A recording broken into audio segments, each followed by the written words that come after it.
নূর, শোনো আমার, কি হয়েছে তোমার? এমন করছো কেন? নূরের কানে আদিত্যের কথা পৌঁছালো বলে মনে হলো না। সে আদিত্যের হাতে সরিয়ে দিয়ে আবারও একই কাজ করতে লাগলো আর দাঁত কিরমির করে কাঁদতে লাগলো। আদিত্য আবারও নূরকে সরিয়ে এনে শক্ত করে মাথাটা ধরে করুণ সুরে বলল, এই কলিজাটা, প্লিজ এমন করিস না। কি হয়েছে বল না আমাকে, কেন এমন করছিস? আদিত্য জলদি পকেট থেকে রুমাল বের করে নূরের কপালে রক্ত মুছে দিতে দিতে বলল, ইস, কত রক্ত বের হচ্ছে! কি অবস্থা করে ফেলেছে! কি করব আমি এখন? নূর হঠাৎ আদিত্যকে দুই হাতে সজোরে ধাক্কা মেরে সরিয়ে দিল। তারপর আবারও একই কাজ করতে লাগলো। নূরের অস্বাভাবিক আচরণে আদিত্যের অন্তরাত্মা কাঁপছে। তার মিষ্টি মাসুম অ্যাঞ্জেলটার হঠাৎ কি হয়ে গেল? আদিত্য এবারও নূরকে আটকালো। এবার নূরকে ওখান থেকে সরিয়ে এনে দুই হাতে শক্ত করে বুকের মাঝে জড়িয়ে রাখলো। বেদনার্ত কণ্ঠে বলল, লক্ষ্মী শোনো আমার, আমার কথা শোনো, এমন করো না। তোমার হিরোকে বলো কি হয়েছে তোমার, এমন কেন করছো? নূর যেন কোনো কিছু শোনা বোঝার অবস্থায় নেই। সে কেমন অস্বাভাবিকভাবে দাঁত কিরমিরিয়ে কাঁদছে আর আদিত্যের কাছ থেকে নিজেকে ছাড়ানোর চেষ্টা করছে। দুই হাতে ঠেলে সরিয়ে দিতে চাচ্ছে আদিত্যকে। তবে আদিত্য আর ছাড়ার ভুল করল না। সে জোর খাটিয়ে শক্ত করে ধরে রেখে নূরের সাথে কথা বলার চেষ্টা করছে। নূর যখন জোর খাটিয়ে পারল না আদিত্যের সাথে, তখন সে নিজের শরীরের যন্ত্রণায় তোড়ে আদিত্যের বুকে সজোরে কামড় দিয়ে ধরল। সর্বশক্তি প্রয়োগ করে সবগুলো দাঁত গেঁথে দিল আদিত্যের বুকের চামড়ার ভেতর। ব্যথায় আদিত্যের মুখমণ্ডল লাল হয়ে উঠল, তবুও সে ছাড়ল না নূরকে। চোখ বুজে দাঁতে দাঁত চেপে সব সয়ে গেল সে। তার এঞ্জেলকে রক্ষা করতে এর চেয়ে হাজার লক্ষ গুণ বেশি ব্যথাও সইতে রাজি সে। কিন্তু অ্যাঞ্জেলটাকে এইভাবে দেখতে রাজি না সে। ভেতরে ভেঙে চুরে যাচ্ছে যেন তার। কতক্ষণ পর হঠাৎ আদিত্য খেয়াল করলো নূরের শরীর কেমন ছেড়ে দিচ্ছে। ঠাস করে চোখ খুলে তাকালো আদিত্য। দুই হাতে নূরের মাথাটা সামনে আনতেই দেখলো নূরের অচেতন মাথাটা হেলে পড়লো হাতের মাঝে। আদিত্যের পুরো পৃথিবী যেন থমকে গেল মুহূর্তেই। পাথর হলো চোখের নজর। আদিত্য কাঁপা কাঁপা হাতে নূরের গাল আলতো ঝাঁকিয়ে আতঙ্কিত গলায় বলল, নূর, মাই অ্যাঞ্জেল, তাকাও প্লিজ। হ্যাঁ অ্যাঞ্জেল, কথা বল না। Don't do this to me please. Aditya চিল্লিয়ে ডাকলো। বিহান। কিছুক্ষণ পর বিহান দৌড়ে এলো আদিত্যের রুমে।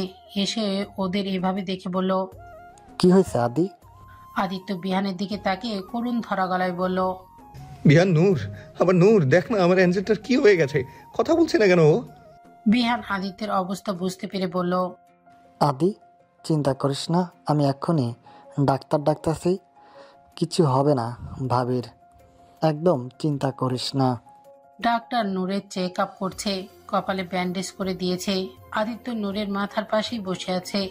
কিছু সময়ের ব্যবধানে কেমন রক্তশূন্য ফ্যাকাশে হয়ে গেছে তার চেহারা। তার রঙিন ভুবন হঠাৎই বিবর্ণ হয়ে গেছে। তার হাসি খুশি প্রাণবন্ধ নূরের এই অবচেতন মুখটা চেয়ে বেশি ভয়ঙ্কর বুঝি আদিত্যের জন্য আর কিছু নেই। তার সহ্য শক্তির বাহিরে এসব। চেক আপ শেষে আদিত্য জানতে চাইল কি হয়েছে নূরের। ডাক্তার বলল, দেখুন, এখনই শিওর কিছু বলতে পারছি না, আগে ওনার সম্পর্কে সবটা জানতে হবে আমাকে। আদিত্য তখন ডাক্তারকে নূরের মানসিক ভারসাম্যহীন, নূরের সাথে কতদিন হলো সম্পর্কের তাপ জানলো সব। তা শুনে ডক্টর বলল, বুঝলাম। তাহলে বোধহয় ওনার প্যানিক অ্যাটাক হয়েছিল। মাথায় তীব্র যন্ত্রণা হলে অনেক রোগীই এমন করে, আর আমার মতে এটা ওনার সাথে আগেও ঘটেছে। তবে ওনার এক্সট্রালি কী ধরনের ডিজিজ আছে, মানে কি কি সমস্যা তার সাথে, এইগুলো জানতে কিছু পরীক্ষা নিরীক্ষা করতে হবে।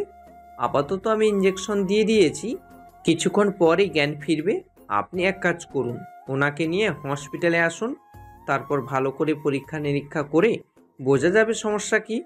আর হ্যাঁ, ওনার কোনো মেডিকেল কাগজপত্র থাকলে সেগুলোও নিয়ে আসেন, তাহলে বুঝতে সুবিধা হবে। জি ডক্টর, আমি কালই নিয়ে আসবো। ডক্টর চলে যেতেই আদিত্য বিহানকে বলল, বিহান, নূরের বাড়িতে ফোন করে বল ওকে আগে যে ডাক্তার দেখিয়েছে সেসব রিপোর্ট যেন মেইলে পাঠিয়ে দেয়। বিহান ফোন দিল নূরের বাড়িতে।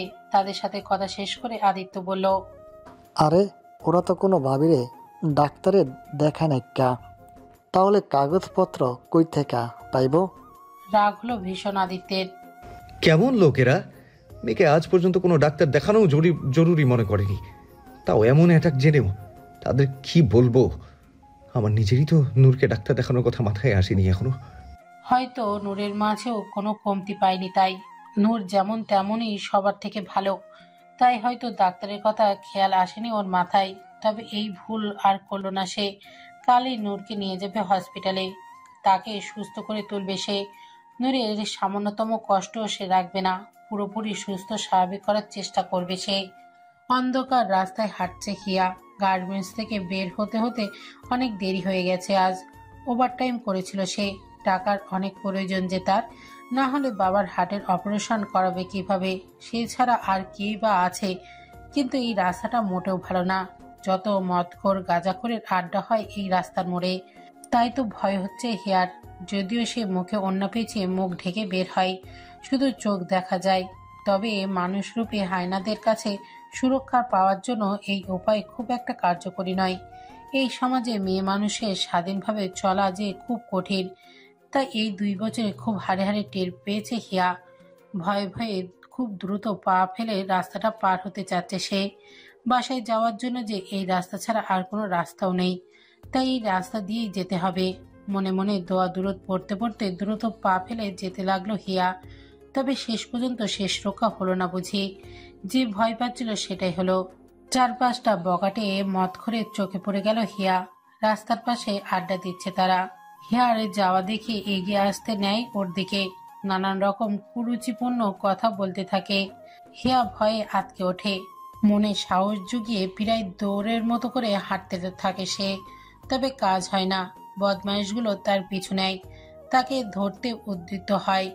নিজেকে বাঁচাতে এবার হিয়া ছুটে পালায়, প্রাণপণে দৌড়ায় নিজেকে রক্ষা করতে এই মানুষরূপী নরসী ছাচরদের হাত থেকে।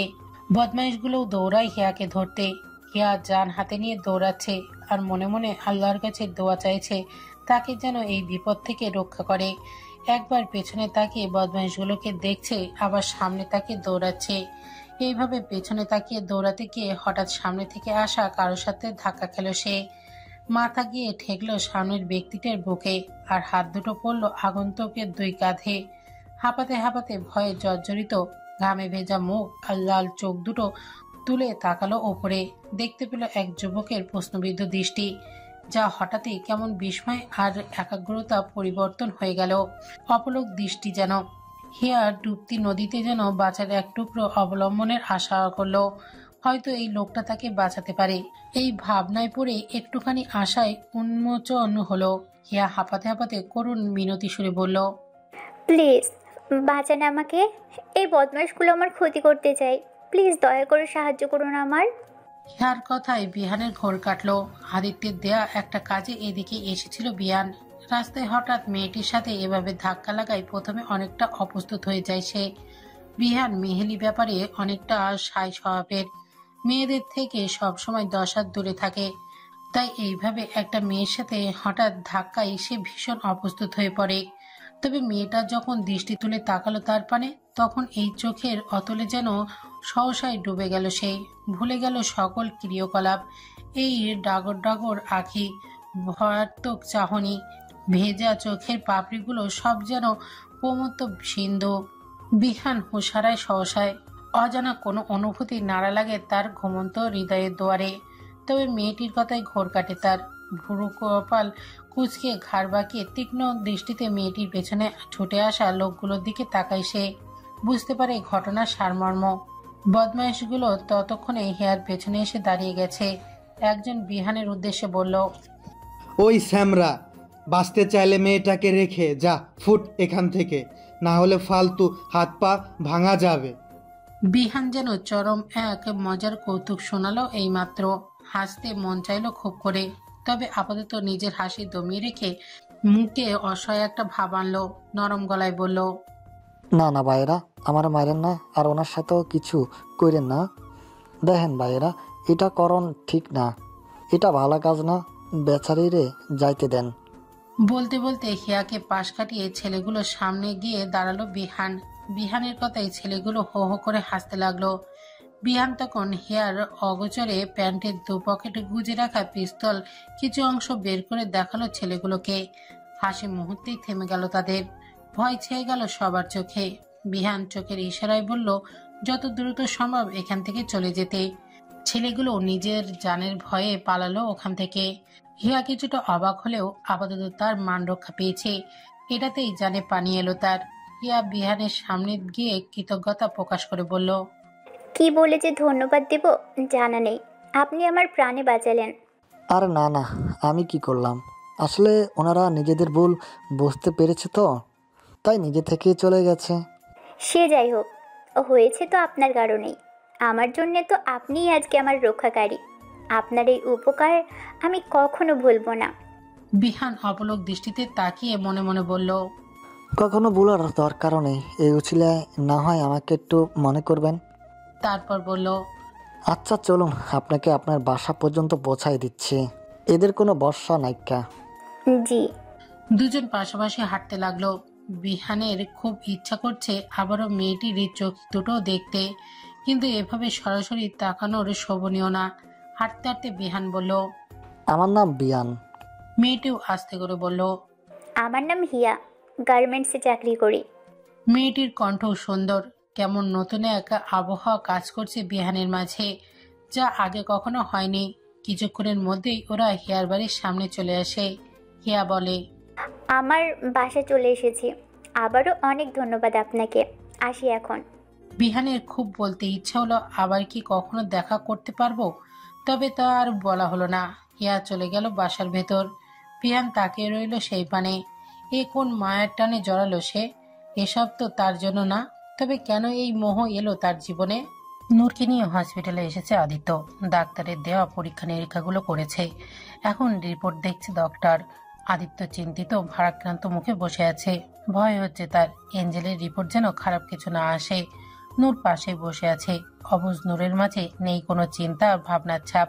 সে তো চঞ্চল, উৎসুক নয়নে এদিক ওদিক দেখতে ব্যস্ত। টেবিলে ওপরে রাখা ডাক্তারি ইকুইপমেন্ট গুলো নাড়াচাড়া করে দেখছে। ডক্টর রিপোর্ট দেখে আদিত্যের উদ্দেশ্যে বলল, মিস্টার আদিত্য, আপনার সাথে একা কথা বলতে হবে একটু। আদিত্য মাথা নেড়ে নূরকে বাইরে নিয়ে এলো। বাইরে বিহান আর আবির ছিল। আদিত্য ওদের বলল নূরকে দেখে রাখতে। নূরকে ওদের কাছে রেখে আদিত্য ভেতরে এলো। ডক্টর তখন আদিত্যের উদ্দেশ্যে বলল, রিপোর্ট দেখে যা বুঝলাম, মিসেস নূরের সমস্যা অনেক দিনের, আর কোনো চিকিৎসা না পাওয়ায় তার সমস্যা আরও বৃদ্ধি পেয়েছে। এই অ্যাটাকগুলো এক কারণেই হয়েছে। আসলে যখন মাথায় তীব্র যন্ত্রণা হয় তখন পেশেন্ট সইতে পারে না, যন্ত্রণায় হুঁশ হারিয়ে ফেলে, তখন এমন নিজের মাথা নিজেই বাড়ি দেয়। আদিত্য ভীতিকর কণ্ঠে বলল, ডক্টর, ওর এই সমস্যা কিভাবে ঠিক হবে? ওকে ওই যন্ত্রণা পেতে আর দেখতে চাই না আমি। প্লিজ ওকে ওই যন্ত্রণা থেকে বাঁচান। আপনি বললে দরকার হলে পৃথিবীর যে ডক্টরের কাছে গেলে এর চিকিৎসা পাওয়া যাবে সেখানে নিয়ে যাব ওকে আমি। রিল্যাক্স মিস্টার আদিত্য, অন্য কোথাও যেতে হবে না আপনাকেই। দেশেই এখন উন্নত চিকিৎসার ব্যবস্থা আছে। আমি কিছু ওষুধ লিখে দিচ্ছি, এইগুলো নিয়মিত খাওয়ান। তবে রোগ যেহেতু পুরানো, তাই সারতেও অনেকটা সময় লাগবেই। সময় নিলেও আশা করি ঠিক হয়ে যাবেন উনি। আর সাথে সপ্তাহে একদিন করে ওনাকে থেরাপি দেওয়াতে নিয়ে আসবেন। আজ থেকেই শুরু করুন থেরাপি। আশা করি ধীরে ধীরে পুরোপুরি সুস্থ স্বাভাবিক হয়ে উঠে যাবেন উনি। Okay doctor, thank you so much. আমি আজই থেরাপি দিয়ে নিয়ে যাব। আদিত্য বাইরে এসে নূরকে থেরাপির জন্য নিয়ে গেল। ওরা যেতেই আবির বিহানের উদ্দেশ্যে বলল, ধুর, একটা সুন্দর ডাক্তার নিয়ে পেলাম না যে আমার অসুখের চিকিৎসা করবে। বিহান জবাবে বলল, কেলা, তোর আবার কি হয়েছে? মগজে কিডনি হয়েছে নাকি কিডনিতে আমাশা হয়েছে? আবির অ্যাটিটিউড দেখিয়ে বলল, ছ্যা ছ্যা, এসব ইয়ার্ক মার্কা রোগ তোর মতো আবুলকেও হয়? আমার তো সিঙ্গেলের রোগ হয়েছে, খুবই মারাত্মক পর্যায়ে চলে গেছে। যদি চিকিৎসা না করলে মারা যাবো গা। এটা আবার কি রোগ? মদনলাল লালের গবেষণাগার থেকে নতুন উৎপন্ন করছস এ রোগ? এটা আবির দ্য গ্রেট সায়েন্টিস্টের আবিষ্কৃত রোগ। আসলে আমি সিঙ্গেল থাকলে এই রোগ প্রাদুর্ভাব ঘটে, মারাত্মক অসুস্থ হয়ে যায় আমি। গত রাত ঠিক 1টার পরেই ঠাস করে সিঙ্গেল হয়ে গেলাম আমি, বুঝলি? আর সাথে সাথে শুরু হলো আমার সিঙ্গেল এরিয়া রোগ। সিঙ্গেল হওয়ার সাথে সাথে আমার হিমোগ্লোবিন কমে গেল, সুগার ফল করছে, শ্বাসকষ্ট হচ্ছে, খুবই মুমূর্ষু অবস্থা আমার। এখন জলদি ডাক্তার নিয়ে খোঁজা লাগবে, নাহলে রোগ সারবে না। আহারে শূন্য দিলে বহুত দুঃখ পাইলাম, দুঃখে একেবারে ডায়রিয়া হওয়ানের দশা। তো আমার কাছে একখান সুন্দর ডাক্তারানির খোঁজ আছে, তুই চাইলে কইতে পারি। কস কি মামা? আরে জলদি গো বেটা, কে সে? আহানা। উস্কুস মুখখানা মুহূর্তে স্থির হয়ে গেল আবিরের। সরু চোখে তাকিয়ে বলল, আবার শুরু করেছিস তুই? সব কথার মাঝে তুই আলনিকে টেনে আনিস কেন? কারণ ভাল লাগে আমার। তোর কোনো সমস্যা? আবির তীক্ষ্ণ দৃষ্টিতে তাকিয়ে রইল বিহানের দিকে। তারপর হঠাৎ বাঁকা হেসে বলল, আচ্ছা, তোর ভাল লাগে আনলি রে, ফাইন। তাহলে তো তোর জন্য সুপারিশ করতে হয়। 10টা না 5টা না একটাই তো ফাটা বাঙ্গি মার্কের দোস্ত তুই আমার। তোর জন্য এটা করা তো আমার গুরু দায়িত্ব। দাঁড়া, এক্ষুনি তোর মালকাবানের সাথে রটনা ফিক্স করে দিচ্ছে। বলেই বিহানকে কিছু বলার সুযোগ না দিয়ে আবির ফোন বের করে কারোর নাম্বারে ফোন লাগালো। লাউড স্পিকারে রাখলো ফোন। অনেকক্ষণ ফোন বাজার পর ফোন রিসিভ হলো। ওপাশ থেকে মেয়েলি কণ্ঠ বলল, বলুন। আবির বলল, দিন দিন ম্যানার্সে চরম ঘাটতে দেখা দিচ্ছে তোর ভেতর, আর নেই? একেবারে অ্যাভারেজ সমান বেয়াদব হয়ে যাচ্ছিস তুই। মন চাচ্ছে ঠাস করে চর মেরে তোর 32 পাটি দাঁত ফেলে দে। শুধু ঠাস করে না, ফটাস ফটাস করে চর মারা উচিত। একজন মানুষ ফোন তুলে তাকে সালাম দেওয়ার ন্যূনতম ম্যানার্সও ভুলে গেছিস। তার উপর আমি হলাম তোর 6 বছরের মুরব্বী। আমাকে তো তোর মাথায় 3 মাইল সামনে ঘুমটা টেনে সালাম দেওয়া উচিত। তাহলে সোজা বলুন, ছি ছি, এত অভদ্র মেয়ের দায়ে আঙ্কেল আন্টি আজই বনবাসে যাবে নির্ঘাত। আবিরের কথার পরিপ্রেক্ষিতে ওপাশ থেকে উত্তর এলো, ধন্যবাদ আপনার মহান বাণীর জন্য। এবার কি ফোন দেওয়ার কারণ বলে কৃতার্থ করবেন, নাকি ফোন রাখবো আমি? অফকোর্স কারণ আছে। কারণ ছাড়াই আবির তোর মতো ম্যানার্সিন মেয়েকে ফোন দিতে যাওয়ার প্রশ্ন ওঠে না। আচ্ছা শোন, তোর জন্য বিশাল গুড নিউজ আছে। চেয়ার টেয়ার থাকলে বসে পড়, নাহলে এত বড় গুড নিউজ শুনে ঠাস করে পড়ে ঠুস করে অজ্ঞান হয়ে যেতে পারিস। তো কথা হলো, আমার বন্ধু আছে না বিহান, তার তোর উপর দিলাইছে। যদিও তোর উপর তো হাঁচিও আসার মতো কিছু নাই, হারিকেন দিয়ে খুঁজলে কিছু পাওয়া যাবে না। তবে ওই যে বলে না, দিলে এসেছে গাধার উপর তো ঘোড়া কি করবে। তোরও তেমন কপাল খুলে গেছে। আমার বন্ধুর মতো বলা সারা জীবন তপস্যা করলেও পাবি না। গন্ডার মতো নাক, গরুর মতো চোখ, হাতির মতো পেট, আর কোনটার মতো চোখ। হাসলে গাধার মতো লাগে, আর কাঁদলে ব্যাঙের মতো। মনে কর পুরাখান চিড়িয়াখানা। কপাল গুনে এমন বলে তোর পছন্দ করছে। তোর নিশ্চয়ই খুশিতে হার্ট অ্যাটাক করার অবস্থা, তাই না? আমি জানি এমন বলা তো আর। এই পর্যায়ে ওই পাশ থেকে ফোন কেটে দিল। ফোন কাটা দেখে হো হো করে হেসে উঠল আবির। পাশে তাকিয়ে দেখলো বিহান খেয়ে ফেলা টাইপ লুক নিয়ে তাকিয়ে আছে ওর দিকে। তা দেখে আবির বলল, কিরে এইভাবে তাকিয়েছিস কেন? তুই তো নিজেই দেখলে তোর জন্য কত সুপারিশ করলাম। এখন ওর ইন্টারেস্ট না হলে আমার কি দোষ বল? বিহান আবিরের পিঠে দুম করে কিল বসিয়ে দিয়ে বলল, তোর মতো ঘটক হলে জীবনে আর কোনো সম্বন্ধ হইব না। বলেই হাসলো দুজন। বিহান আবার বলল, শালা তুই কেমন পোলা, নিজের ভালোবাসার মানুষের কাছে অন্য পোলার সুপারিশ করতেছস? আবির তাচ্ছিল্য সুরে বলল, ও রবিশ, আবির কাউকে ভালোবাসে না। এসব সেলি কাজ আমার জন্য না, আর না হলে আমার ভালোবাসা টাইপ কিছু। তাহলে আহানা তোর লাইগা কি? আবির দিশাহীন শূন্য নজরে রেখে বলল, আহানা আমার জন্য একটা মিস্ট্রি, যে মিস্ট্রি আমি কখনো সলভ করতে চাই না। কিছু কিছু মিস্ট্রি সলভ না হয় ভালো, এর মাঝে একে অন্যের প্রশান্তি আছে। তুই বুঝবি না, কারণ তোর জীবন আমার মিস্ট্রি আসেনি তো, তাই। আবিরের কথায় হঠাৎ হিয়া নামের ওই সুনয়নাধিকারী মেয়েটির কথা মনে পড়ল বিহানের। তার জীবনেও যে মিষ্টির আগমন ঘটেছে, তবে বিহান চাই ওই মিষ্টির সলভ করতে। ওই সুনয়নার ধূম্র জালের মায়ায় আটকে পড়ে গেছে সে, তাই তো তাকে বারবার দেখার ইচ্ছা জাগে মনে। এই প্রথমবার মন অবাধ্য হচ্ছে বিহানের, কিছুতেই মানছে না বারণ। তবে কি ওই নিষিদ্ধ জালে আটকে গেল সে? ওদের কথাবার্তার মাঝেই আদিত্য নূরকে নিয়ে বেরিয়ে এলো থেরাপি শেষ করে। ওদের কাছে এসে আদিত্য বলল, তোরা নূরের সাথে দাঁড়া এখানে, আমি ফার্মেসি থেকে ওষুধগুলো নিয়ে আসছি। আদিত্য যাওয়ার পর আবির নূরের সাথে টুকটাক কথা বলছিল। হঠাৎ নূরের চোখ কিছুতে পড়ল এবং তা দেখে কেমন যেন অন্যরকম হয়ে গেল নূর। কেমন ভয়ে জড়সড় হয়ে গেল, যেন কিছু একটা দেখে ভয় পেয়ে গিয়েছে সে। আবির বিহান দুজনেই বিষয়টা খেয়াল করলো। আবির বলল, ভাবি কি হচ্ছে, ভয় পাচ্ছেন কেন? নূর কিছুই বলছে না, শুধু কিছু একটা দেখে ভয়ে ওদের পিছে লুকিয়ে পড়ছে। একটু পর আদিত্য নূরের ওষুধ কিনে ফিরে এলো। আদিত্যকে দেখে নূর দৌড়ে গিয়ে আদিত্যকে জড়িয়ে ধরে ভয়ে শক্ত হয়ে তার বুকের মাঝে মুখ লুকিয়ে রইল। নূরের হঠাৎ এমন আচরণ দেখে একটু ঘাবড়ে গেল আদিত্য। আবির আর বিহানের উদ্দেশ্যে বলল, কিরে, কি হয়েছে? নূর এমন ভয় পাচ্ছে কেন? আবির বলল, আমরাও বুঝতে পারছি না, ঠিকঠাকই ছিল, হঠাৎ কি দেখে যেন এমন ভয় পেয়ে গেল। আদিত্য নূরের মাথায় হাত বুলিয়ে আদুরে গলায় বলল, কি হয়েছে অ্যাঞ্জেল? ভয় পাচ্ছ কেন? আমাকে বলো। তোমার হিরো আছে না, ভয় কিসের? বলো কি হয়েছে। নূর আদিত্যের শার্ট শক্ত করে খামচে ধরে আছে। বুকের মাঝে লুকিয়ে থেকে ভয়ে আতঙ্কিতে চোখ সামান্য বের করে এদিকে তাকালো। তারপরই আবারও ভয়ে লুকিয়ে পড়ল আদিত্যের বুকের মাঝে। ভয় মিশ্রিত অস্পষ্ট স্বরে বলল, ও- ওই পচা লোক আবার এসেছে। ভালো না, সে ভয় করছে আমাকে নিয়ে চলো এখান থেকে, না হলে আমার কাছে আসবে সে। ভুরু কুঁচকে আসলো আদিত্যের। বুঝতে পারলো না কাকে দেখে এভাবে ভয় পাচ্ছে নূর। আদিত্য আবারও জানতে চাইলো, কে পচা লোক? কার কথা বলছো তুমি? দেখো, ভয় নেই অ্যাঞ্জেল, আমি আছি না। আমি থাকতে কেউ আসবে না তোমার কাছে। তুমি বলো, কার কথা বলেছো তুমি? নূর আবারও ভয়ে ভয়ে চোখ বের করে তাকালো কারোর দিকে। হাত উঠিয়ে ইশারা করে দেখালো কাউকে। নূরের ইশারা অনুযায়ী আদিত্য সহ আবির বিহানও তাকালো সেই দিকে। কিছুটা দূরে অন্য এক ডক্টরের কেবিনে সামান্য ওয়েটিং চেয়ারে বসে আছে এক মধ্যবয়স্ক পুরুষ। গালে হাত দিয়ে বসে আছে। আদিত্য তাকে দেখে বলল, ওই কালো জামা পরা লোকটা?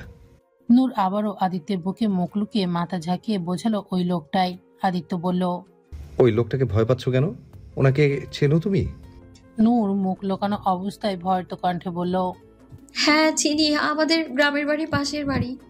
তো ভয় পাচ্ছ কেন? কি করেছে সে? সে পচা একদম ভালো না, আমাকে শুধু ব্যথা দেয়, আমাকে একলা পেলে বাগানে নিয়ে গিয়ে আমাকে কামড়ায়। নূর তার সম্মুখ ভাগে হাতের দিয়ে দেখালো, তারপর বলল, আরো আমার জামা। আদিত্য তড়িৎ গতিতে নূরকে বুকের মাঝে শক্ত করে জড়িয়ে ধরে বলল, আর বলতে হবে না, বুঝতে পেরেছি আমি। আবির আর বিয়ানও ঘটনা বুঝতে পেরে মুখ অন্যদিকে ঘুরিয়ে ফেলল। নিজেদের পুরুষজাতি হওয়া নিয়ে যেন ঘৃণা হচ্ছে তাদের।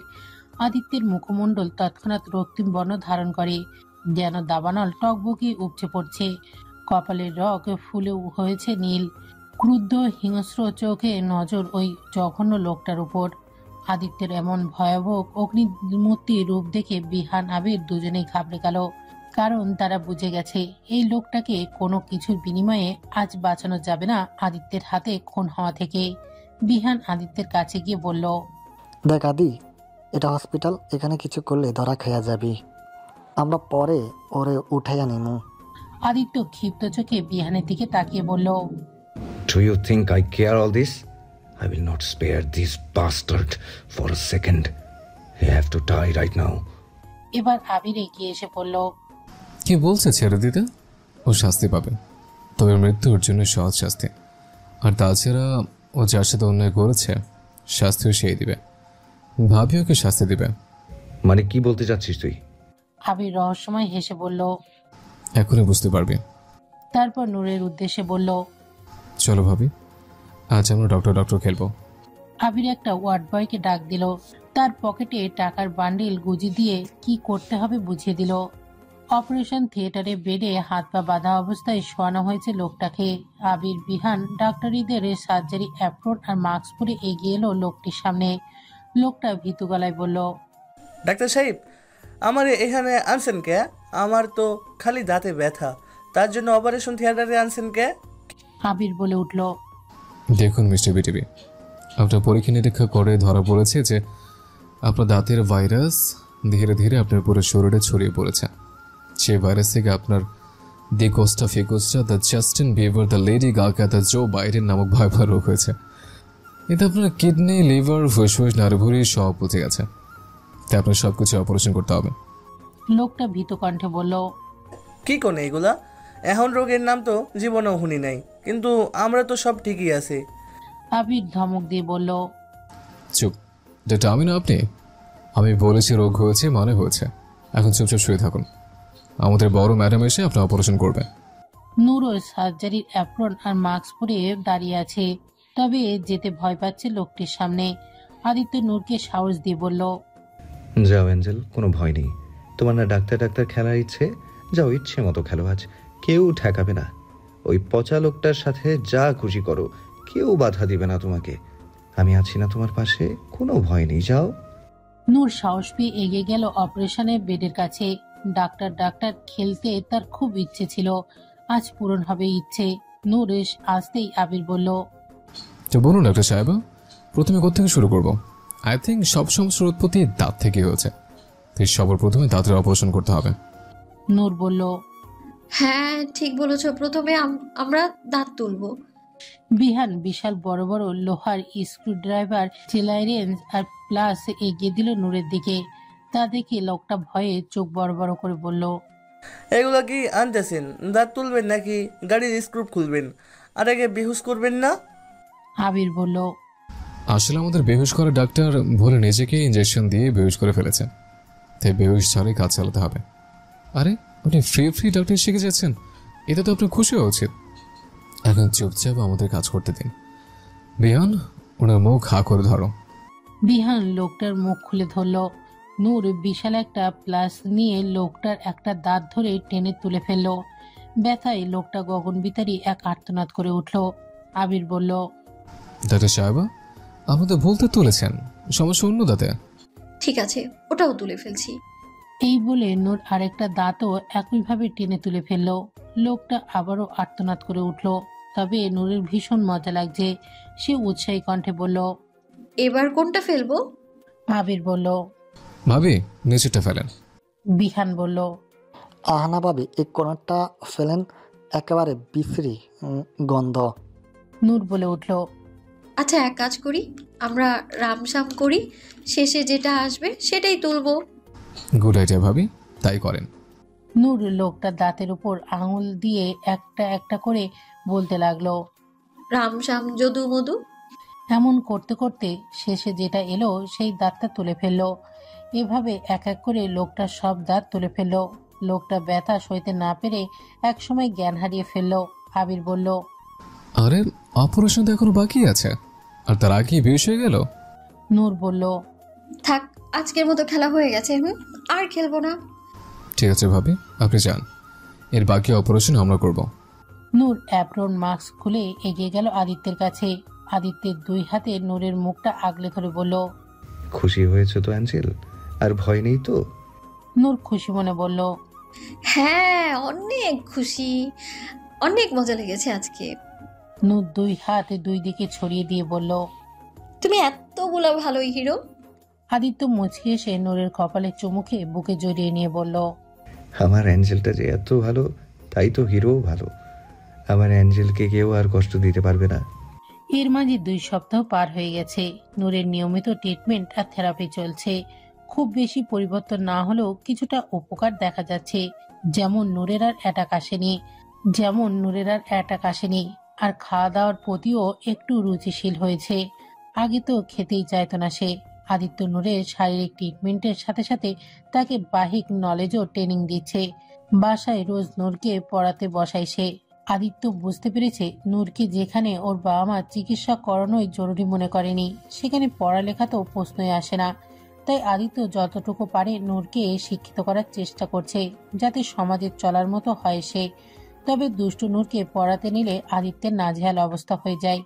কিছু শেখাতে গেলেই 1000টা প্রশ্ন করে আদিত্যকে পাগল করে দেয়। এই যেমন যদি বলা হয় অতে অজগরটি ওই আসছে তেরে, তখন শুরু হবে নূরের অদ্ভুত প্রশ্নের মেলা। বলবে অজগরটি তেরে আসছে কেন? খেয়ে ফেলবে তো আমাদের। আমার অজগর ভয় করে, ওকে আসতে মানা করুন না। এই বই ভালো না, অজগরওয়ালা বই পড়বো না আমি। আদিত্য বুঝতে পারে মেয়েটা চরম পড়াচোর, তাই তো এসব তালবাহানা করে না পড়ার জন্য। তবু আদিত্য ধৈর্য নিয়ে নূরকে পড়ায়। সে তার এঞ্জেলের মাঝে কোনো কমতি রাখতে চায় না। আদিত্য অফিস থেকে বাসায় ফিরেছে। দরজায় বেল বাজাতে কিছুক্ষণ পর দরজা খুলে গেল। আদিত্যের হাসি মুখের সামনে তাকাতেই কিছুটা ভ্যাবাচাকা খেয়ে গেল। ওর সামনে নূর দাঁড়িয়ে আছে, তবে আজকে নূর একেবারে ভিন্ন। নূর শাড়ি পরেছে, যদিও এটাকে শাড়ি পরা বললে শাড়িরই অপমান হবে, কারণ শাড়িটা এলোমেলো ভাবে কোনো মতে পেঁচিয়ে রেখেছে। তবে সবচেয়ে অবাক করা হলো নূরের চোখে পানি দেখতে পেল সে। আদিত্য চিন্তিত মুখে নূরের কাছে এগিয়ে গিয়ে বলল, অ্যাঞ্জেল, কাঁদছো কেন? কি হয়েছে? নূরের মুখে শাড়ির আঁচল চেপে দুঃখী নারীর মতো ভঙ্গি করে কাঁদো কাঁদো গলায় বলল, তুমি এসেছো ময়নার বাপ। টিভি সিরিয়ালের মতো 3 বার করে একই কথা বলল নূর। বেচারা আদিত্য টুস করে যেন আকাশ থেকে পড়লো যে এই মাত্র তবদা খেয়ে গেল সে। ময়নার বাপ, লাইক সিরিয়াসলি, সে বাপ কবে হয়ে গেল? বিয়ে তো হলো শোক করে 8ম দিন, বিনা ইন্টারনেটে কানেকশনে আপলোড কিভাবে হয়ে গেল? আদিত্য বিস্ময় আরো বাড়িয়ে দিয়ে নূর আবারও ন্যাকা কান্না করে বলে উঠল, তুমি এসেছো ময়নার বাপ, দেখো না শাশুড়ি আমায় কতগুলো মেরেছে, রান্নায় লবণ কম হয়েছে বলে আমার হাত পুড়িয়ে দিয়েছে। বেচারা আদিত্যর জ্ঞান হারানোর জো। তার মা মারা গেছে 1 যুগ আগে, তাহলে শাশুড়ি কোথা থেকে পেল নূর? আদিত্যর কেমন মাথা ঘুরছে, ভাবছে হয়তো নূরের মানসিক সমস্যা বেড়েছে। আদিত্য নূরের গালে হাত রেখে চিন্তিত মুখে বলল, নূর সোনা, কি হয়েছে তোমার? কি বলছো এসব আবল তাবল? শরীর খারাপ করছে? নূর প্রতিউত্তরে দুঃখিনী মাত্রা আরেকটু বাড়িয়ে দিয়ে বলল, হ্যাঁ হ্যাঁ, তুমি তো এটাই চাও, আমি অসুস্থ হয়ে মরে যাই আর তুমি আরেকটা বিয়ে করতে পারো। বলেই নূর টিভি সিরিয়ালের নায়িকাদের মতো কাঁদতে কাঁদতে দৌড়ে গিয়ে সোফার উপর ঠাস করে গিয়ে পড়ল। সোফায় 2 হাত আশ্রে আশ্রে আরো বেশি দুঃখিনী ভঙ্গিতে বলল, मैं तो लुट गई, बर्बाद हो गई। না হয় তোমার বাড়তি যৌতুকের টাকা এনে তোমায় দিতে পারিনি, তাই বলে তুমি আরেক বিয়ে করবে? একবারও ময়নার কথা ভাবলে না? আমার ময়নার যে ভাই বোন আসতে চলেছে তার কথাও ভাবলে না? আরে আর কত যৌতুক আনবো? যৌতুক আনতে আনতে তো আমার বাপের ভিটে মাটি সব শেষ করে দিলাম, আর কত চাও? এবার তো হার্ট অ্যাটাক হয়ে গেল বুঝি আদিত্যের। বিস্ময়ে বাকরুদ্ধ হতবিয় বলছে, আদিত্য আর যৌতুক, এটাও শোনাচ্ছিল তার? আর তার বউ একের পর বাচ্চা দিয়ে যাচ্ছে তাকে। মাথা ঘুরে পড়ে যাবে বুঝি এবার আদিত্য। তবে তার থেকেও বেশি আহত হলো আরেক ব্যক্তি, সে হলো দ্য গ্রেট আবির। মাত্রই এসেছিল সে। নূরের এসব কথা শুনে 2 হাতে 2 কানে চেপে ধরে নূরের থেকে বেশি মেলোড্রামে কি টিভি সিরিয়ালের ভঙ্গিতে 3 বার করে বলল, নেহি নেহি নেহি। আমি কি শুনলাম? এই কথা শোনার আগে আমার 3 নম্বর গার্লফ্রেন্ড কেন মরে গেল না? এটা হতে পারে না, বলে দেয় সব মিথ্যে। আদি, তুই এমন জালিম অত্যাচারী হবি আমি ভাবতেই পারিনি। ভাবির সাথে তুই এমন অত্যাচার করিস? ছি ছি ছি, ভাবতেই করেছি ম্যালেরিয়া হয়ে যাচ্ছে আমার। কেমনে পারলি মাসুম মেয়েটার সাথে এমন অত্যাচার করতে? উপরওয়ালার ভয় কর আদি। ল্যাংটে এসেছিলি, ল্যাংটে যেতে হবে। টাকা পয়সা কিচ্ছু যাবে না, বুঝলি? আদিত্য দাঁতে দাঁত চেপে বলল, সারা পিরিয়ড না হলে তোকে এক্ষুনি উপরওয়ালার কাছে পৌঁছে দিব। আবির ন্যাকা সুরে বলল, হ্যাঁ হ্যাঁ, দে দে। ভাবির সাথে সাথে এখন আমার উপরও তোর নির্যাতন চালাবি? এই ছিল তোর মনে? দোষ দোষ না রাহা, প্যার প্যার না রাহা। তখনই ভিয়ান সেখানে এসে বলল, কি হইতাছে আনে? আবির বলল, আর হচ্ছে না, হয়ে গেছে। এই আদি মনের বাপ হয়ে গেছে। তা জানিস তুই, তার উপর নাকি ভাবির যৌতুকের জন্য নির্যাতন এই নির্দয় জালিম আদি। বিহান বিস্ময় সুরে বলল, কচ কি মামা, আঙ্গ আদি এসব করছে? তাহলে বলছে কি, ওই দেখ ভাবি কিভাবে তার নির্যাতনের শিকার হয়ে কাঁদছে। এবার বিহানও আদিত্যের উপর অসন্তুষ্ট হয়ে বলল, ছি ছিয়া আদি, তোর থেকে এমন আশা করি নিকা, দিলে বহুত চোট পাইলাম। আবিরও সহমত পোষণ করে বলল, হ্যাঁ ঠিক বলেছিস, এই পাষণ্ড জালিমের কাছে আমরা আর এক মুহূর্ত ভাবিকে রাখবো না। আবির নূরের কাছে গিয়ে বলল, ভাবি চলো, তোমাকে আমরা নিয়ে যাব। এই জালিমের সাথে তুমি আর এক মুহূর্ত থাকবে না, চলো এখান থেকে, তোমার ভাই এখনো বেঁচে আছে। নূর মাথা তুলে আবারও টিভি সিরিয়ালের মতো 3 বার করে বলল, কি কি কি? হ্যাঁ ভাবি চলো, তোমাকে এখান থেকে নিয়ে যাব। নূর দক্ষিণী ভঙ্গিতে বলল, না ভাই, তা হয় না। স্বামী যেমনই হোক, মারুক কাটুক, তবুও তার পায়ের তলে পড়ে থাকাটাই টিভি সিরিয়ালের নায়িকাদের নিয়ম। আমিও তাই করব। না হলে টিভি সিরিয়াল কিভাবে খেলবো? আদিত্য ভুরু কুচকে বলল, 1 মিনিট, টিভি সিরিয়াল খেলবো মানে? তখনই জামিলা এগিয়ে এসে বলল, আরে মানে আমি বলছি, বৌমনি সে সকাল থেকে একটানা একদম চোখ গেড়ে দিয়ে টিভি সিরিয়াল দেখেছিল। তারপর থেকেই বলছে সে টিভি সিরিয়াল খেলবে, তখন থেকে এসব করছে সে। আদিত্য বেচারা হাঁপ ছেড়ে বাঁচল। যাক, তাহলে এইসব তার দুষ্টু পরিটার খেলা ছিল। নূর তৎক্ষণাৎ উঠে দাঁড়িয়ে হাসি মুখে বলল, আরে হ্যাঁ, খেলছিলামই তো, অনেক মজা হচ্ছিল, আর একটু খেলি। আদিত্য এবার সরু চোখে আবির আর বিহানের দিকে তাকালো। আবির ফিসেল হেসে বলল, আরে আমি তো জানতামই ভাবি খেলা করছে, তাই আমিও একটু মজা করছিলাম। তাছাড়া কি আমি সত্যি সত্যি তোকে ওসব বলতে পারি নাকি? তুই তো আমার একমাত্র কলিজার ফুসফুসওয়ালা দোস্ত। বিহানও একইভাবে বলল। আরে আমিও তো মজা করতেছিলাম মাইরি। আদিত্য স্মিত হেসে মাথা দুই দিকে নাড়ালো। ওর বাড়িটা যেন পুরো সার্কাস হয়ে যাচ্ছে দিনে দিনে। নূরের সাথে সাথে এই দুটাও যোগ দিয়েছে। রোজ নতুন নতুন ড্রামা খুলে বসে থাকে এরা। তবে এতে অসুখী না আদিত্য, বরং খুশি সে। তার এই মৃত বাড়িটা এখন প্রাণবন্ধ মনে হয়। এসব কিছু হয়েছে শুধুমাত্র তার এঞ্জেলের কারণে। আদিত্য নূরের কাছে এগিয়ে গেল, গালে হাত রেখে বলল, আজকের জন্য অনেক খেলা হয়ে গেছে, এখন চলো পড়তে বসতে হবে। নূর বাচ্চাদের মতো করে বলল, আর পড়তে ভালো লাগে না, আর একটু খেলা করি। দেখো, এমন করলে কিন্তু তুমি পচা মেয়ে হয়ে যাবে। তুমি কি পচা মেয়ে হতে চাও? না। তাহলে আমার কথা শোনো, চলো এখন পড়াশোনা শেষ করে আবার খেলো। আবির বলল, হ্যাঁ ভাবি, পড়াশোনা শেষ করে এসো, তারপর আমরা অনেক মজা করব। আচ্ছা। আদিত্য নূরের হাত ধরে ওপরে নিয়ে গেল। পরের দিন বিকেলবেলা বিড়ালছানা হাতে নিয়ে বাইরে হাঁটতে বের হলো নূর। তখনই আদিত্যের গাড়িও নিয়ে ফিরল বাসায়। গাড়ি থেকে নেমে নূরকে দেখে গাড়ি আর লক না করে এগিয়ে গেল তার কাছে। নূরের কাছে এসে মুচকি এসে বলল, কি করছে আমার অ্যাঞ্জেলটা? নূরও মিষ্টি হাসি উপহার দিয়ে বলল, এই যে রিমিকে হাঁটাতে নিয়ে এসেছি, ঘরে বসে বসে অলস হয়ে যাচ্ছে ও। আচ্ছা তাই? তখনই আদিত্যের একটা অফিসিয়াল ইম্পর্টেন্ট ফোন এলো। ফোনে কথা বলে আদিত্য জানালো একটা জরুরি মেল পাঠাতে হবে। আদিত্য নূরের উদ্দেশ্যে বলল, তুমি খেলা করো অ্যাঞ্জেল, আমি এক্ষুনি আসছি। নূর ঘাড় কাত করে বলল, আচ্ছা। আদিত্য ভেতরে যেতেই নূরের চোখ পড়ল আদিত্যের রেখে আসা দরজা খোলা গাড়িটার দিকে। উৎসুক জাগলো তার মনে। সেই উৎসুক চোখে তাকিয়ে ধীরে ধীরে এগিয়ে গেল গাড়ির দিকে।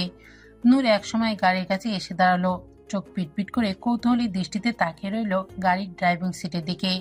সে অনেকবার হিরোকে এখানে বসে এই মেশিনটা ঘুরিয়ে গাড়ি চালাতে দেখেছে।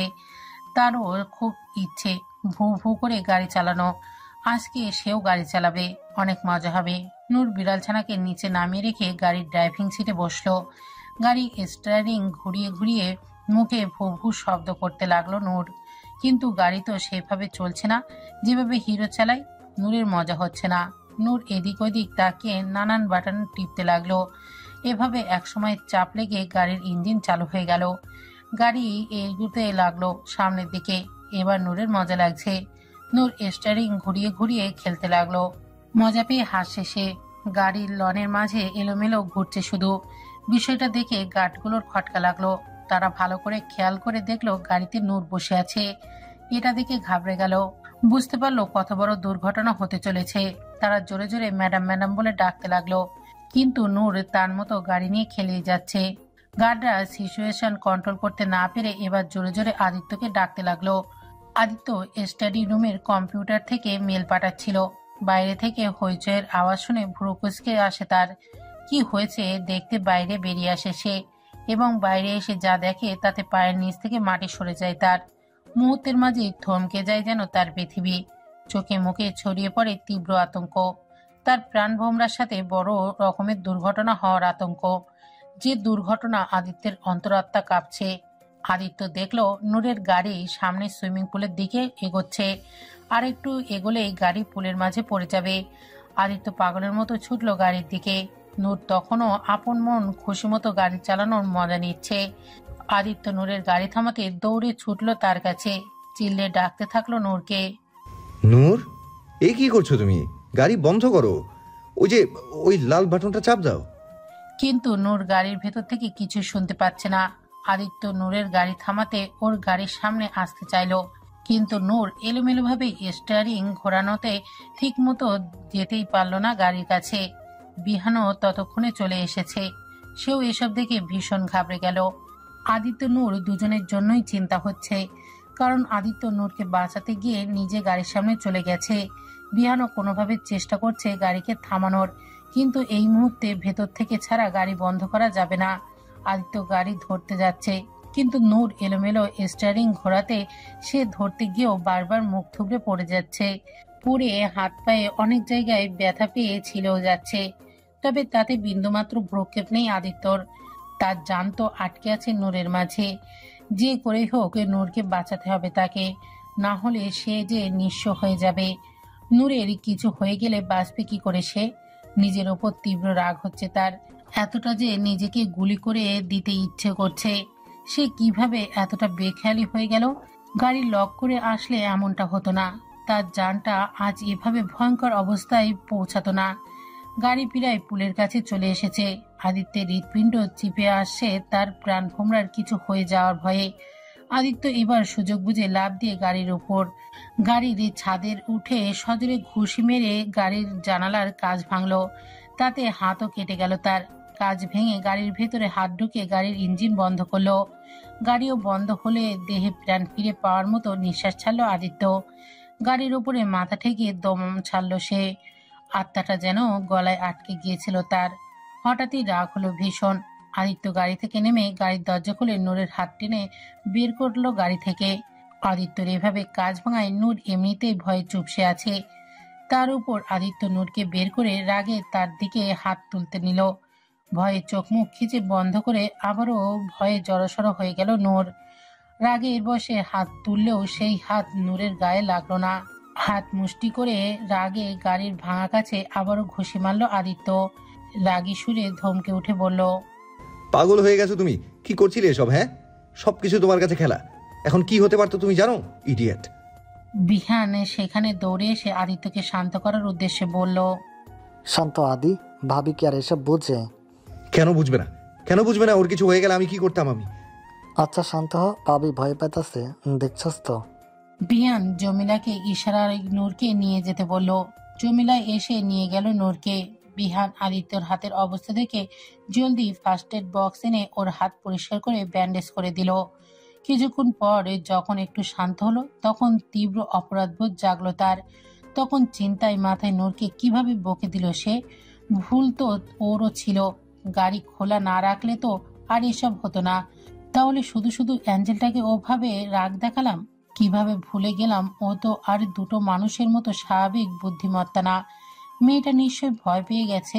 এত কষ্ট করে তো ওর মন থেকে নিজের জন্য ভয় সরিয়েছিল, আজ আবারও একই কাজ করলো ও। নূর যদি আবারও ওর থেকে দূরত্ব করে ফেলে তাহলে কি করবে ও? এখন যে আর ওই দূরত্ব আর নিতে পারবে না সে। আদিত্য দ্রুত পায়ে উঠে বাসার ভেতরে গেল। নিজের রুমে এসে নূরকে পেল না সে। ভাবলো হয়তো জমিলার রুমে আছে, কিন্তু সেখানে এসেও পেল না। আদিত্য জোরে জোরে জমিলাকে ডেকে জানতে চাইল নূর কোথায়। জমিলা বলল, আমি তো বৌমনিরে রুমে বসিয়ে রেখে তার জন্য দুধ আনতে গেছিলাম। কেন, সে রুমে নেই? আবারও ভয় জমলো আদিত্যের মনে। সে কি তার কঠোরতা নূরকে হারিয়ে ফেললো? না না, নূরকে সে হারাতে দিবে না, কিছুতেই না। নূর এখানে কোথাও আছে, বাহিরে যেহেতু যায়নি তাহলে ভেতরে কোথাও আছে। আদিত্য পাগলের মতো হন্যে হয়ে সারা বাড়ি খুঁজতে লাগলো। খুঁজতে খুঁজতে একসময় ছাদে এলো সে। ছাদের মাঝামাঝি অবস্থাতেই গুনগুন করে ফুপিয়ানো শব্দ শুনতে পেল সে। শব্দের উৎস খুঁজতে গিয়ে দেখলো নূর ছাদের ছোট্ট ঘরটার পেছনে সাইডের দেয়াল ঘেঁষে বসে আছে। নাক টেনে টেনে ফোপে ফোপে কাঁদছে সে। হাতের উল্টো পিঠ দিয়ে চোখ নাক মুছছে আর কাঁদছে। নূরকে এভাবে দেখে আদিত্যের অপরাধবোধ যেন তীব্র থেকে তীব্র হলো। চোখে করুণ মায়া ভেসে উঠল। নূর তখনও আদিত্যকে দেখেনি। নূর ওর পুতুলটাকে হাতে ধরে কাঁদো কাঁদো গলায় করুণ সুরে বলল, জানিস টুকি, আমায় কেউ ভালোবাসে না, সবাই বকে, সবাই মারে, পাগল তো তাই। মা বলে আমি পয়দা হতেই কেন মরে গেলাম না। বাবা বলে আমি নাকি তাদের আপদ। বোনেরাও বকাঝকা করে, মারে। আজ তো হিরো আমায় পাগল বললো। অনেক বকেছে আমায়, আমার অনেক কষ্ট হচ্ছে। হিরো সবার মতো পাগল বলেছে আমায়। আমায় কেউ পছন্দ করে না। আমি আর থাকবো না এখানে। আমি আর তুই সবার থেকে দূরে কোথাও চলে যাব, অনেক দূরে। আদিত্যের দু চোখে নোনা জলে ভরে উঠল। বুকের মাঝে দুমড়ে মুচড়ে দলা পাকিয়ে যাচ্ছে যেন। চেহারা হলো আরো করুণ। সে আজ তার অ্যাঞ্জেলকে এত কষ্ট দিয়ে ফেলেছে যে নূর ওকে ছেড়ে চলে যেতে চাচ্ছে। বাকিদের মতো সেও কষ্ট দিয়ে ফেল নূরকে। এই অপরাধে নিজেকে সশস্ত্র ছুরির আঘাতে ছিন্ন ভিন্ন করে ফেলতে মন চাচ্ছে। কিভাবে কাঁদছে ওর কলিজাটা। আদিত্য এগিয়ে গেল নূরের সামনে। আদিত্যকে দেখে নূর ভয়ে আরো সিটিয়ে জড়সড় হয়ে গেল দেয়ালের সাথে। তা দেখে যেন আদিত্যের আরো কষ্ট হচ্ছে। আদিত্য নূরের সামনে হাঁটু গেড়ে বসে দুই হাতে দুই কান ধরে করুণ অপরাধী গলায় বলল, সরি অ্যাঞ্জেল, ভুল হয়ে গেছে আমার, অনেক বড় ভুল। আমার অ্যাঞ্জেলটাকে আমি বকে দিয়েছি। তখন তোমাকে ওভাবে দেখে আমি ভয় পেয়ে গিয়েছিলাম, কারণ অ্যাক্সিডেন্ট হয়ে যেত, তুমি অনেক ব্যথা পেতে, তোমার কিছু হয়ে গেলে আমি কি করতাম। তাই তোমাকে তখন বকে দিয়েছি। তুমি আমাকে মারো, যতক্ষণ খুশি মারো, আমি কিচ্ছু বলবো না, তবু আমার কাছ থেকে দূরে যাওয়ার কথা বলো না। তুমি ছাড়া যে কেউ নেই আমার। নূরের ভয় কমলো, চোখে মুখে যেন কোমলতা এলো আদিত্যের কথায়। হঠাৎ তার চোখে পড়লো আদিত্যের হাতে ব্যান্ডেজ। নূর মুহূর্তে যেন সব ভুলে আদিত্যের কাছে গিয়ে ওর হাত ধরে চিন্তাগ্রস্ত কণ্ঠে বলল, তোমার হাত কেটেছে? ব্যথা লেগেছে বুঝি? অনেক ব্যথা? কেঁদো না, হ্যাঁ? আমি তোমার জন্য আল্লাহর কাছে দোয়া চাইবো, আল্লাহ তোমার ব্যথা ঠিক করে দেবে। আদিত্য তৎক্ষণাৎ ঝড় টেনে বুকের মাঝে শক্ত করে গেঁথে নিল নূরকে। যাকে সে এত কষ্ট দিল, এখন সেই ওর জন্য দোয়া চাইছে। এই অমূল্য রত্ন কোথায় পাবে সে? আদিত্য 2 হাতে নূরের মুখটা ধরে সারা মুখে অসংখ্য চুমুই চুমুই ভরিয়ে দিল। তারপর আবারও আষ্টে পিষ্টে জড়িয়ে নিল তাকে, যেন কলিজার মাঝে ঢুকিয়ে নেওয়া অদম্য ইচ্ছে। শক্ত করে বুকের মাঝে মিশিয়ে নিয়ে ধরা গলায় আদিত্য বলল, আমাকে ছেড়ে কখনো যাস না পাখি, তুই আমার নিঃশ্বাসের মূল্যে কেনা সম্পদ, তোকে ছাড়া নিঃশ্বাস যে চলবে না আমার। আদিত্য আজ অফিস থেকে ফিরছে না। রোজ যে সময় আসে তার অনেক বেশি সময় অতিবাহিত হয়ে গেছে, তবুও আদিত্য আসছে না। নূর সেই কখন থেকে তার অপেক্ষা করছে, কিন্তু আদিত্য না আসায় সে ধীরে ধীরে অস্থির হয়ে উঠছে। অতিবাহিত গত 2 মাসে নূর আদিত্যের প্রতি অনেক বেশি বশীভূত হয়ে পড়েছে। আদিত্য ছাড়া কিছুই বোঝে না, কিছুই ভালো লাগে না তার। হবে না বা কেন? সবার কাছে অবহেলিত নূর যে আদিত্যের কাছে রাজরানী। এত ভালোবাসা, আদর, যত্ন কখনো পায়নি সে। সেই মানুষটার প্রতি আসক্ত না হয়ে থেকেই বা কি করে? নূরও পারেনি। তার অবচেতন মনে সবটা জুড়ে এখন আদিত্যের বসবাস। অবুঝ নূর প্রণয় বোঝে না, সে জানে না এই অনুভূতির নাম কি, কিভাবে এর বহিঃপ্রকাশ করতে হয়। শুধু জানে আদিত্য ছাড়া তার চলে না। আদিত্য আসার সময় হলেই সে দরজা খুলে বসে অপেক্ষা করে তার জন্য। আদিত্যর গাড়ি আসা দেখেই হাসি ফোটে তার মুখে। আদিত্য গাড়ি থেকে নামতে না নামতেই ছুটে দৌড়ে গিয়ে ঝাঁপিয়ে পড়ে তার বুকে। 2 হাতে আদিত্যের গলা পেঁচিয়ে জড়িয়ে ধরে তাকে। আদিত্য সানন্দে তার এঞ্জেলকে জড়িয়ে নেয়। 2 হাতে নূরের কোমর পেঁচিয়ে ধরে তাকে শূন্যে তোলে, গোল গোল ঘোরাতে থাকে। খিলখিল করে প্রাণ খোলা হাসির ঝর্ণা ঝরায় তখন নূর। সেই হাসিতে ঝলমলে হয় আদিত্যের রাজ্য। তবে তা হচ্ছে না। নূর সেই কখন থেকে বসে আদিত্যের পথ চেয়ে। বিকেল থেকে বসে থাকতে থাকতে রাত হয়ে গেল, তাও আসছে না তার হিরো। নূর ধীরে ধীরে অস্থির হয়ে উঠছে। আদিত্য কিনে দেওয়ার ফোনে অনেকবার ফোনও দিয়েছে। এতদিনে সে শিখে গেছে কিভাবে ফোন দিতে হয়, কিন্তু আদিত্য এই প্রথম নূরের ফোন ধরছে না। এতে যেন নূর আরো অস্থির হয়ে যাচ্ছে। যে কোনো ভাবে তার হিরোকে চায় এখন। ধীরে ধীরে নূরের অস্থিরতা বাড়ছে, সাথে যুক্ত হচ্ছে এবার কান্নাও। নূর নাক টেনে টেনে ঠোঁট উল্টে কাঁদছে আর বলছে, হিরো, আসো না কেন? আমার হিরোকে এনে দাও। জমিলা এসে অনেকবার বুঝিয়ে নিয়ে যেতে চাইলো, কিন্তু নূর যাচ্ছে না। ওইভাবেই বসে থেকে কাঁদছে আর আদিত্যের কথা বলছে। ধীরে ধীরে কেমন হাইপার হয়ে যাচ্ছে সে। এমন সময় আবির এলো সেখানে। নূরের এই অবস্থা থেকে দ্রুত তার কাছে গিয়ে চিন্তিত মুখে বলল, আরে আমার সুইট ভাবি, কাঁদছো কেন? কে কিছু বলেছে তোমাকে? শুধু নাম বলো একবার, দেখো এই আবির তার কি হাল করে। গাধার উপর উল্টে লটকে ওখানে না পাঠিয়েছি, তা আমার নামও তো লেডি কিলার আবির না। বলো কে কি বলেছে? নূর কান্না সুর ধরে টেনে বলল, হিরো। আবির বলল, জানতাম এই আদি বাচ্চাদের গাদি তোমার কান্নার পেছনে। আজ তো আদিকে ছাড়বো না আমি, আজ ওর একদিন কি আমার পরের জনম, কারণ এক জনম তার ওই ভাবুলোকে কিছু করতে পারবো না। আবিরের বকবকানি শুনে নূর আরো জোরে কেঁদে উঠল, কাঁদতে কাঁদতে বলল, হিরো আসে না কেন? হিরো চাই আমার, হিরোকে এনে দাও। আসেনি মানে? আদি এখন আসেনি? জমিলা তখন এগিয়ে এসে বলল, না, আসেনি এখনো। বৌমনি তখন থেকে অস্থির হয়ে কেঁদে যাচ্ছে, কিছুতে থামছে না। আপনি কিছু করেন আবির বাবা। আবির বলল, আচ্ছা আমি ফোন দিয়ে দেখছি। আবির ফোন লাগায় আদিত্যর নাম্বারে, তবে ফোন বন্ধ আসছে, এমনকি বিহানের নাম্বারও বন্ধ আসছে। এবার আবিরও সত্যি সত্যি চিন্তায় পড়ে গেল। আদিত্য সবসময় রিক্সের মাঝে থাকে, শত্রুর অভাব নেই তার। সেই দিন বিহানের কাছেও শুনেছিল এসআর গ্রুপের সাথে তাদের সংঘর্ষ হয়েছে অনেকবার, কারণ সব বিদেশি ডিলগুলো আদিত্যের হাতে আসে। কারণ আদিত্যের ক্ষমতার সামনে অন্য দল পেরে ওঠে না, আর তাতেই তাদের রাগ।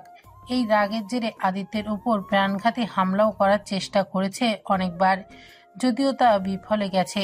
কিন্তু শত্রু সফল না হওয়া পর্যন্ত চেষ্টা ছাড়ে না। সময় অতিবাহিত হয়, সাথে সাথে নূরের অস্থিরতা আরও বেহাল হতে লাগে। কিছুতেই তাকে সামলানো যাচ্ছে না। আবির ভীষণ চিন্তিত হয়ে পড়ল। এভাবে চলতে থাকলে নূর জ্ঞান হারিয়ে ফেলতে পারে। আবির আপাতত নূরকে শান্ত করার জন্য বলল, আচ্ছা ভাবি, কেতো না, চলো আমি তোমাকে তোমার হিরোর কাছে নিয়ে যাচ্ছি। এবার একটু কান্নার সুর কমল নূরের। সে তৎক্ষণাৎ বলল, হ্যাঁ হ্যাঁ চলো, হিরোর কাছে যাব আমি। আচ্ছা চলো, আগে কান্না থামাও। আবির নিজের গাড়িতে নূরকে নিয়ে আদিত্যের অফিসের উদ্দেশ্যে বের হলো। যদিও জানে না অফিসে আদৌ আদিত্যকে পাওয়া যাবে কিনা, তবে নূরকে শান্ত করার আর কোনো উপায় মাথায় আসে না আপাতত। তাই এখন এটাই একমাত্র উপায়। গাড়িতে যেতে যেতে আবির নূরকে স্বাভাবিক রাখতে বলল, এই স্বামীরা এমনই হয় বুঝছো ভাবি, স্বামীদের টাইট দিয়ে রাখতে হয়, না হলে একটু ঢিলা পেলে হাত থেকে ছুটে যায়, বুঝলে?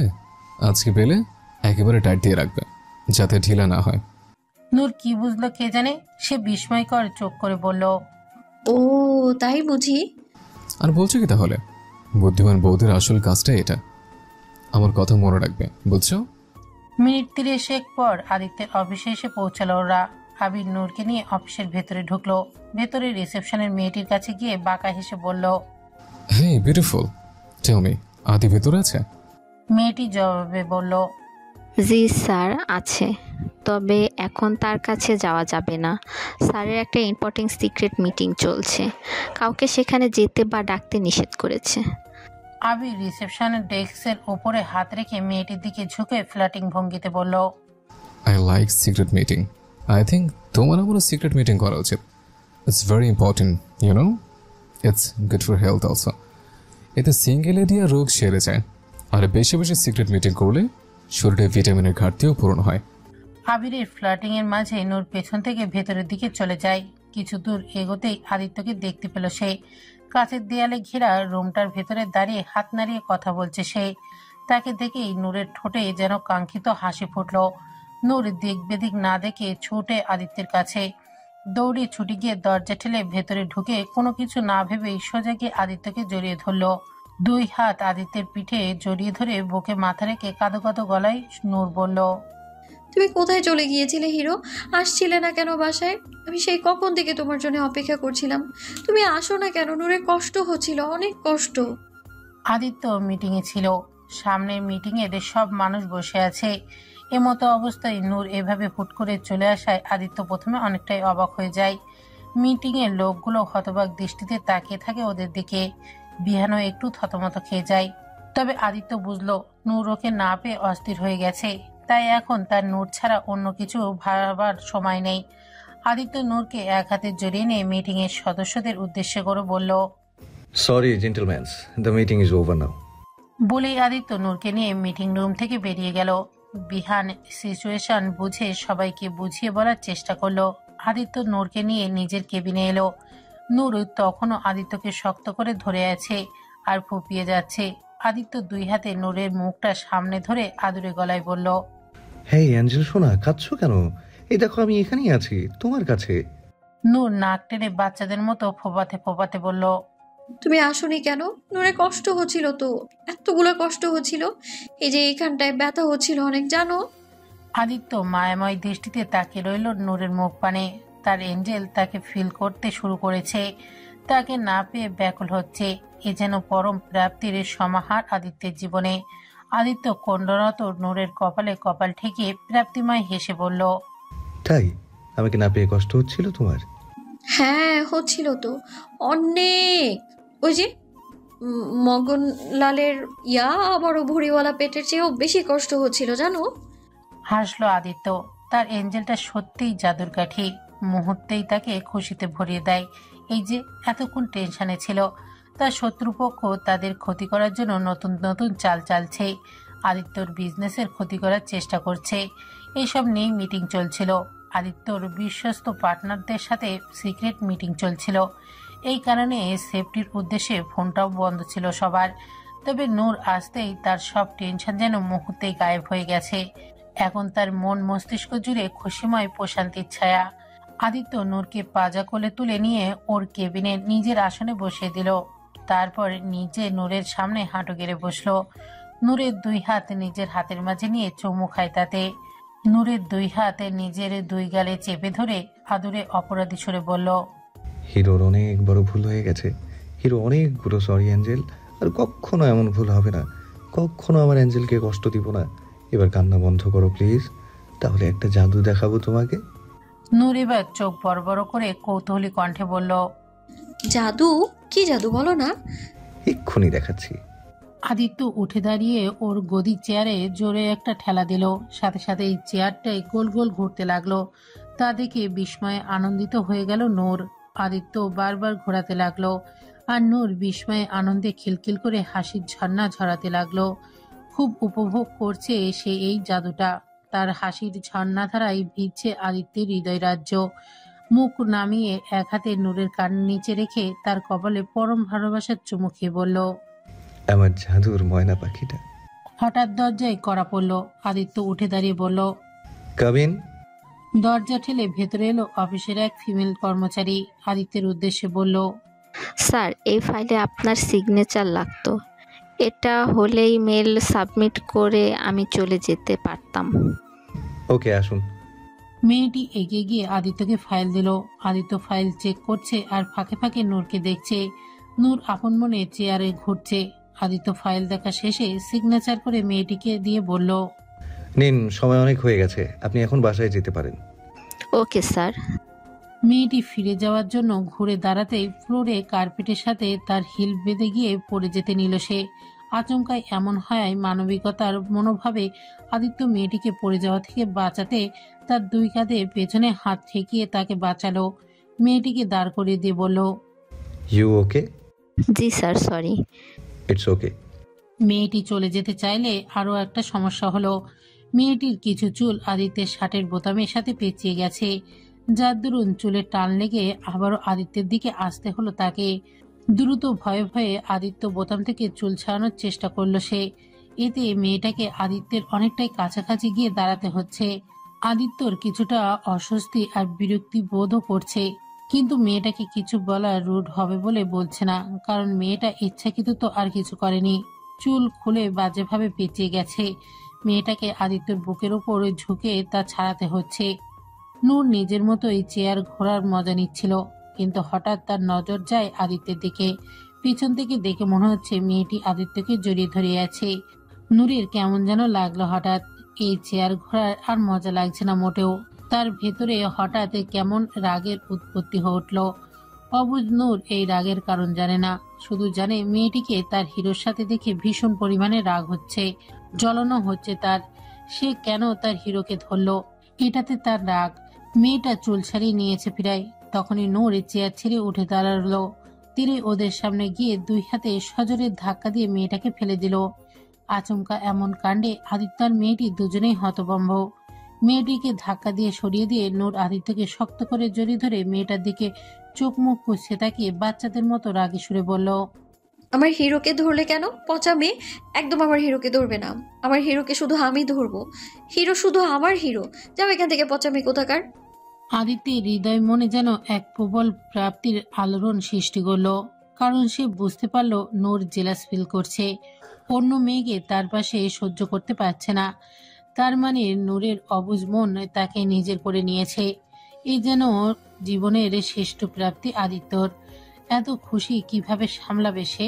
আপাতত নিজেকে সামলে আদিত্য মেয়েটির উদ্দেশ্যে বলল, সরি মিস কণা, ও আসলে একটু অবুঝ, কিছু মনে করবেন না। কণা মুচকে এসে বলল, ইটস ওকে স্যার, আমি বুঝতে পেরেছি। কণা যেতে যেতে একবার পেছনে তাকিয়ে আবারও দেখলো ওদের। ভালোবাসা দেখতেও ভালো লাগে, এভাবে ভালো থাকুক ভালোবাসাগুলো। কণা যেতেই আদিত্য আষ্টেপৃষ্টে জড়িয়ে নিল নূরকে বুকের পিঞ্জিরায়। নিজেকে আজ সার্থক মনে হচ্ছে, সর্বসুখী সে, কারণ তার কাছে তার এঞ্জেল আছে যে।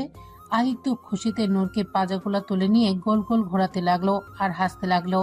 তার সাথে তাল মিলিয়ে হাসলো নূরও। নূরকে নিয়ে বাসায় ফিরতে ফিরতে প্রায় 12টা বেজে গেল।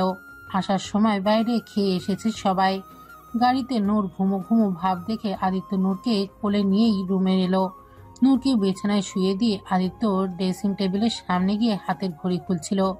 তখনই কিছু একটা মনে আসতেই হঠাৎ নূরের ঘুম উড়ে গেল। ঠাস করে উঠে বসলো সে। আদিত্যের দিকে পিট নজরে তাকিয়ে রইল কিছুক্ষণ। তারপর উঠে দাঁড়িয়ে এগিয়ে গেল আদিত্যের সামনে। তাকে দেখে আদিত্য মুচকি এসে বলল, কি হলো? অ্যাঞ্জেলের ঘুম ভেঙে গেছে? নূর ফট করে বলে উঠল। হিরো, তোমার শার্ট খোলো। ভেবাচেকা খেয়ে গেল আদিত্য। থতমত কণ্ঠে বলল, মানে শার্ট খুলবো কেন? কারণ আমি বউদের আসল কাজটা করবো আজ, সেটার জন্যই শার্ট খোলা জরুরি। বেচারা আদিত্য তবদা খেয়ে গেল পুরো। চোখ চরক গাছ, তার কাশি উঠে গেল তৎক্ষণাৎ। আমতা আমতা সুরে বলল, হোয়াট? কি বলছো এসব অ্যাঞ্জেল? কিসের আসল কাজ? যেটা সব বউ করে আমাকেও করতে হবে, ওটা খুবই জরুরি। তাতে শার্টটা খোলো না। আদিত্যের জ্ঞান হারাবার জোগাড়। কি বলে তার বউ এসব? আদিত্য কোনো রকমে অপ্রস্তুত স্বরে বলল, দেখো অ্যাঞ্জেল, এসব বলতে নেই। আর তোমার ওসব করার সময় হয়নি। এসব ফালতু কথা কে শিখিয়েছে তোমাকে? আবির দেবর বলেছে এটা করা জরুরি। আদিত্যের চরম রাগ হলো আবিরের ওপর। ইডিয়েটটা কি সব বলছে নূরকে? আদিত্য ফিচেল গলায় বলল, দেখো অ্যাঞ্জেল, ওর কথা শুনো না। ওর কাজই শুধু ফালতু কথা বলা। নূর জেদ ধরে বলল,